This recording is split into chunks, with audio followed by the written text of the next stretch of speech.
If you're looking for a new drawing tablet, there's a good chance the Huion Kamvas Pro 19 is on your radar, and on paper, it's got some serious specs. It's 4K resolution, 10-point touch support, and the pens have 16,000 levels of pressure sensitivity. So as far as drawing tablets go, it's pretty stacked. I've been testing it out for a while, and in this video I'll talk about what I liked and what I didn't. I'm Danny Mack and I create stylized characters in 3D, and sometimes I get sent drawing tablets like this to see if they're any good.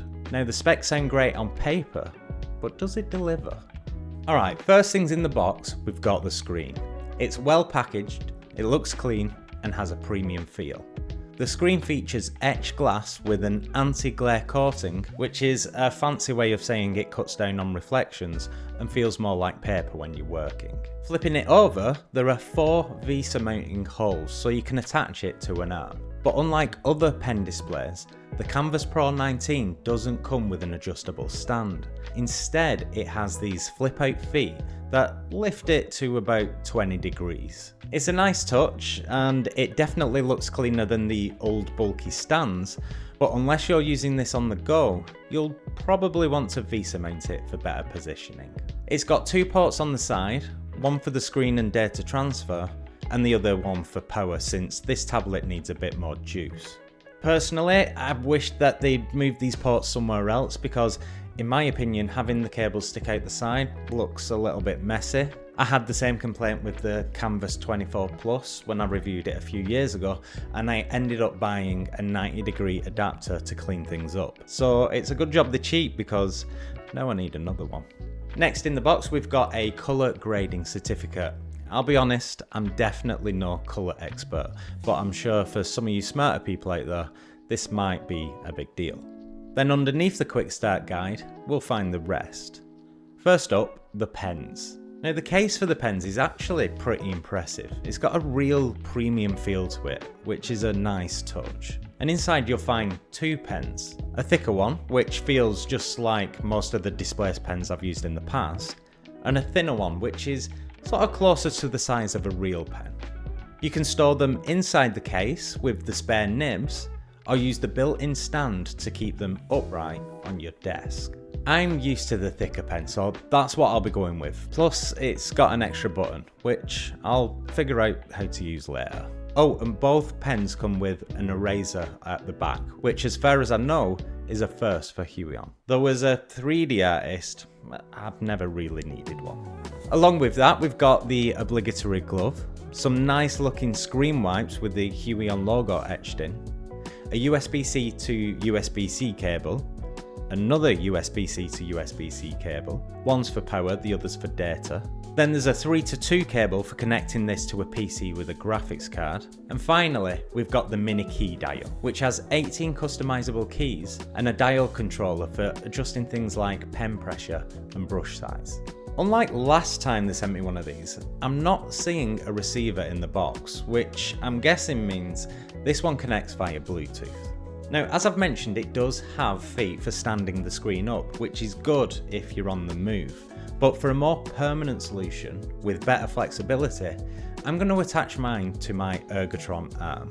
Now, I originally bought this arm for a 27-inch Wacom beast of a screen, so it does feel a bit overkill for this dinky thing. But it does the job, and it means I can get my keyboard underneath the screen.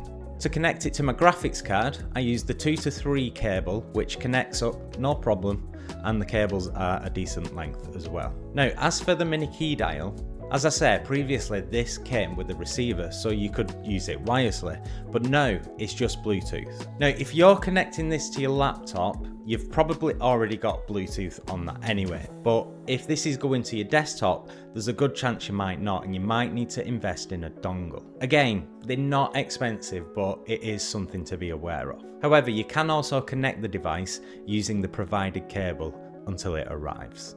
At 4K, the quality of the display looks great.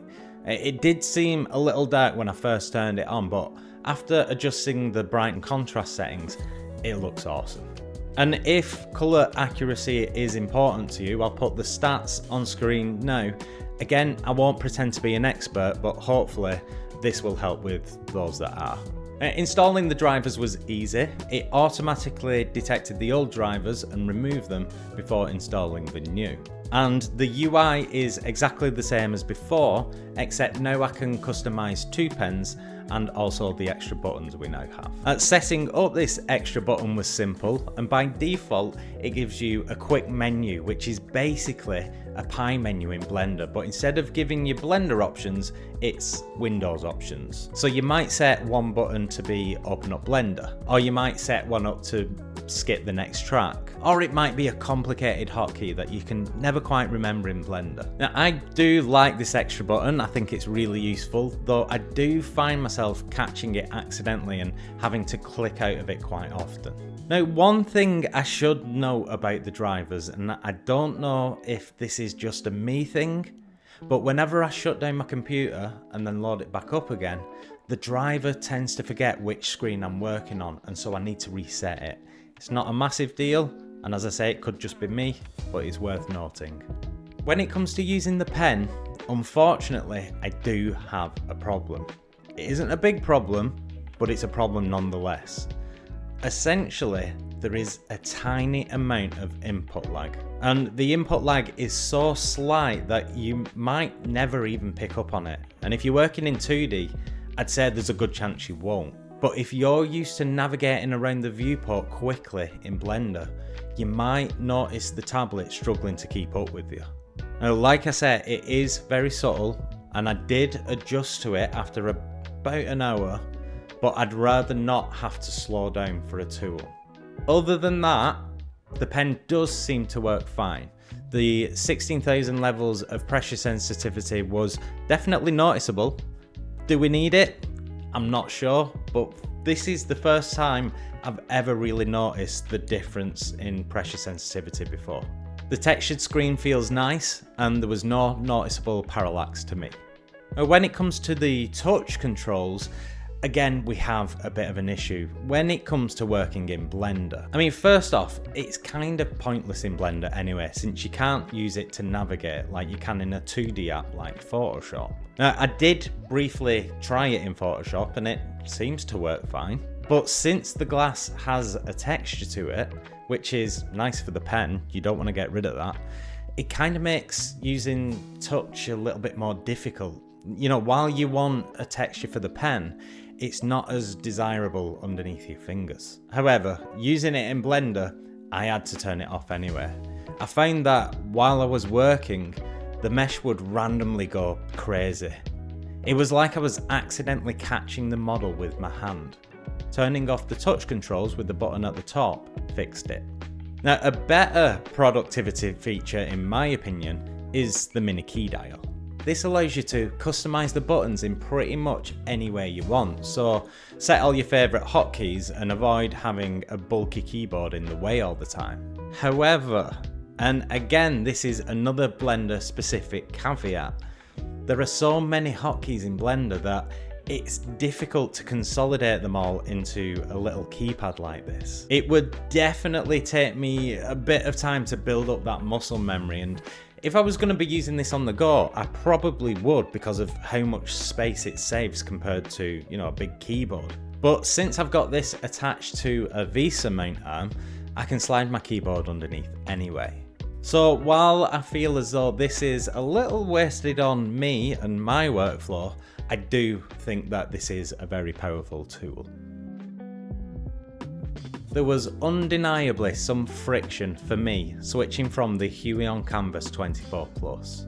I mean, for a start, the screen is 5 inches smaller, making it just a tad too small for my liking. 24 inch seems to be quite a sweet spot for me, with anything bigger just too big. But I couldn't really carry around the 24 inch, whereas for a portable screen, this is a great size. The subtle input lag did take some getting used to. I'd say within about an hour, I barely noticed it anymore, but as I say, I shouldn't need to slow down really. The touch controls, again, cause problems for me in Blender, where the touch controls are pretty much redundant anyway, and I'm not sure if the touch controls inflate the price at all, so if you're never going to use them, it's really worth considering. Now, one thing I did also just quickly want to mention is that I did have an issue when clicking out of Blender and not being able to select anything. It's almost like Windows was waiting for me to use the tablet in Blender and was just sort of ignoring the mouse. However, this does seem to have fixed itself, so I don't know if this was something to do with the drivers or something that I'd done wrong, but it seemed worth mentioning. As the device is newer and higher spec than the tablet that I use daily and the same brand, I was kind of expecting to be mad impressed by it. Unfortunately, that wasn't the case. It's a solid tablet, don't get me wrong, but for almost £1,000, I probably wouldn't upgrade my lower spec Kamvas 24 Plus. That being said, if I was looking for a more portable option, especially if I was doing more 2D work, I would say that the Kamvas Pro 19 is definitely a solid option. So if you mainly work in Blender and you already have a screen tablet, this might not be the upgrade that you're looking for, but if you do digital painting or illustration, especially if you move around a lot, you're probably going to love it.